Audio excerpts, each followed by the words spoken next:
শোনে যদি বান্দাদের 70 বছর হুঁশ থাকে না, বলেন আমার নবীর কণ্ঠ শোনার পরে বান্দার অবস্থা কেমন? আমার নবীর কণ্ঠ শোনার পরে যদি বান্দার 70,000 বছর হুঁশ থাকে না, তো আমার নবীর এত সুন্দর কণ্ঠ যে আল্লাহ দিল, ওই আল্লাহর কণ্ঠ শোনার পরে জান্নাতের বান্দাদের হালাত কি হয়ে যাবে? আমার আল্লাহ বলেন, বান্দারা তখন বলবে, মালিক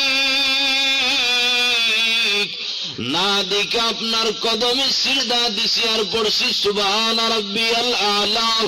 আজকে যেহেতু আপনি আমাদের সামনে আর দুই নয়নে দেখলাম, মেহেরবানি করে অনুমতি দেন, একটু সিজদা দিতে চাই। আল্লাহ বলবেন, গোলাম দিতে চাও, পাওয়ার কোনো শেষ নাই, চাওয়ার কোনো শেষ নাই, দেওয়ার কোনো শেষ নাই, যা চাইবি আমি আল্লাহ তাই দেব। মালিক তাইলে অনুমতি দেন, সিজদা দিতে চাই।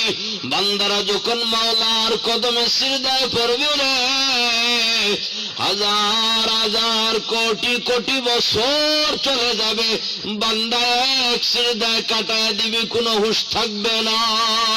সুবহানাল্লাহ। ওই জান্নাতের এই সুন্দর বাগানের ভেতরে মাহফিলে আমরা যাইতে চাই কি চাই না? আল্লাহকে বলি,